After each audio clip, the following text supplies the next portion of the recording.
শৃংখল চলিহা হিন্দু মুছলমানৰ কাজিয়া লগাবৰ কাৰণে মুখ্যমন্ত্ৰীয়ে পৃষ্ঠপোষকতা কৰিছে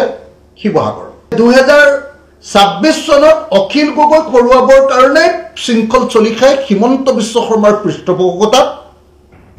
শিৱসাগৰত মিয়াখেদা আন্দোলন নামৰ এই হঠকাৰী আন্দোলনটো ঘৰ জ্বলোৱা আন্দোলনটো তেওঁলোকে মানে জাতি আৰু জাতিৰ মাজত কাজিয়া লগোৱা এটা আন্দোলন তেওঁলোকে কৰিব খুজিছে হিমন্ত বিশ্ব শৰ্মাই নিজে কৈ দিছে যে মই শিৱসাগৰত মিয়াখেদা আন্দোলনটো মই পৃষ্ঠপোষকতা কৰিছো শৃংখলৰ নিচিনা একেবাৰে নপঢ়া নুশুনা ল'ৰা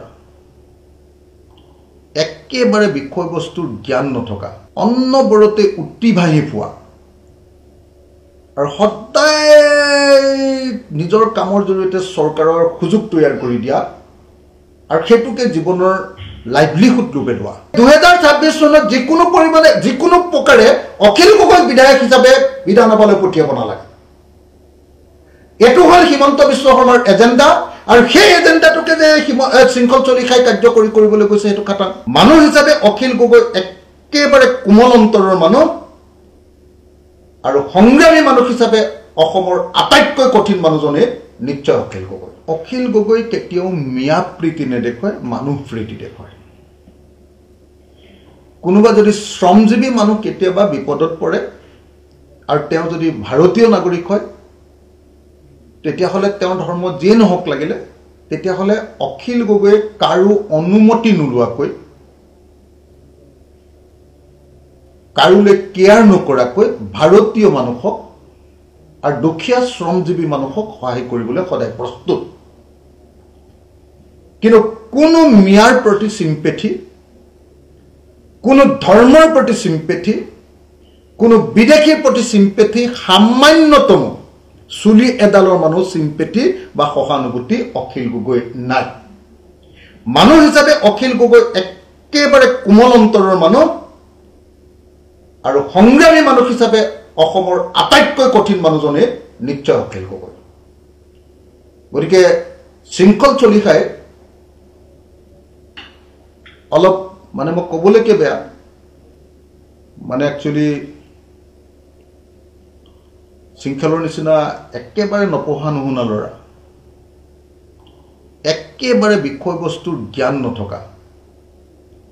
অন্নবৰতে উত্তিভাহি পোৱা আৰু সদায় নিজৰ কামৰ জৰিয়তে চৰকাৰৰ সুযোগ তৈয়াৰ কৰি দিয়া আৰু সেইটোকে জীৱনৰ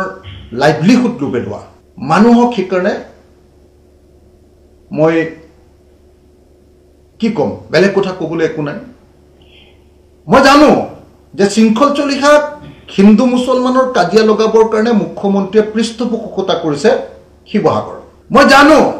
মানে নহয় হিমন্ত বিশ্ব শৰ্মাই নিজে কৈ দিছে যে মই শিৱসাগৰত মিয়াখেদা আন্দোলনটো মই পৃষ্ঠপোষকতা কৰিছো পৃষ্ঠপোষকতা মানে আপোনালোকে নিশ্চয় জানে পৃষ্ঠপোষকতা মানে কামটো কৰিবলৈ উৎসাহিত কৰা কামটো কৰিবৰ কাৰণে লজিষ্টিক সাপোৰ্ট দিয়া তাৰ মানে পুলিচ প্ৰশাসনক সহযোগ কৰিবৰ কাৰণে নিৰ্দেশ দি দিয়া আৰু কামটো কৰোতে যিবিলাক খা খৰচ হয় সেই খা খৰচবিলাক দি দিয়া এটোকে পৃষ্ঠপোষকতা বুলি কয় নহয় জানো এটা পৃষ্ঠপোষকতা নহয় জানো আমি সকলোৱে জানো যে 2026 চনত অখিল গগৈ খৰুৱাবৰ কাৰণে শৃংখল চলিহাই হিমন্ত বিশ্ব শৰ্মাৰ পৃষ্ঠপোষকতাত শিৱসাগৰত মিয়াখেদা আন্দোলন নামৰ এই হঠকাৰী আন্দোলনটো ঘৰ জ্বলোৱা আন্দোলনটো তেওঁলোকে মানে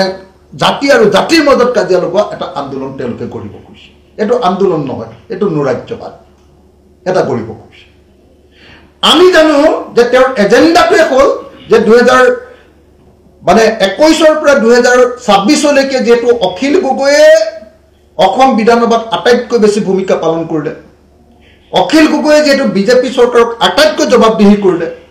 অখিল গগৈৰ যুক্তি আৰু তৰ্কৰ সন্মুখত হিমন্ত বিশ্ব শৰ্মাক খাৰা হ'বলৈ অসুবিধা হয় গতিকে 2026 চনত যিকোনো পৰিমাণে যিকোনো প্ৰকাৰে অখিল গগৈ বিধায়ক হিচাপে বিধানসভালৈ পঠিয়াব নালাগে এটো হল হিমন্ত বিশ্ব শৰ্মাৰ এজেন্ডা আৰু সেই এজেন্ডাটোকে যে শৃংখল চলিহাই কাৰ্যকৰী কৰিবলৈ গৈছে সেইটো খাটাং গতিকে তেওঁ কৈ আছে যে অখিল গগৈ কি 2026 চনত শিৱসাগৰত কি ব্যাপক কি ৰাজনৈতিক পৰিৱৰ্তন কৰিবৰ কাৰণে তেওঁ কাম কৰিছে হয় আমি জানো যে তেওঁ শিৱসাগৰ বিজেপি আৰু RSSৰ হাতত তুলি দিবৰ কাৰণে শিৱসাগৰত অখিল গগৈ অসমৰ এই সময়ৰ সংগ্ৰামী ইতিহাসৰ যিজন আটাইতকৈ বেছি সংগ্ৰামী মানুহ সেই মানুহজনৰ হাতৰ পৰা মানে আঁতৰাই অসমৰ ইতিহাসৰ আটাইতকৈ ডাঙৰ হত্যাকাৰী সালফা এজনক অসমৰ ইতিহাসৰ আটাইতকৈ ডাঙৰ হত্যাকাৰী সালফা এজনক শিৱসাগৰৰ আসনখন দিবৰ কাৰণে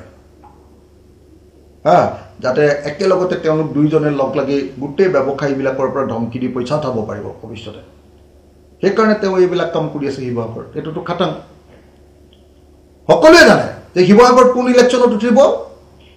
জানে যে অসমৰ ইতিহাসৰ আটাইতকৈ দুৰ্ধৰ্ষ সন্ত্ৰাসবাদী মানুহ মৰা উজনি অসমৰ আটাইতকৈ বেছিকৈ মানুহ মৰা সালফা এজন বিজেপিৰ পৰা উঠিব আৰু সেই বিজেপিৰ সালফাজনক বিধায়ক পাতিবৰ কাৰণে আৰু অখিল গগৈক বিধায়ক পদৰ পৰা খেদিবৰ কাৰণে শিৱসাগৰত শৃংখল চলিহা হতে মিয়া আন্দোলন কৰিছে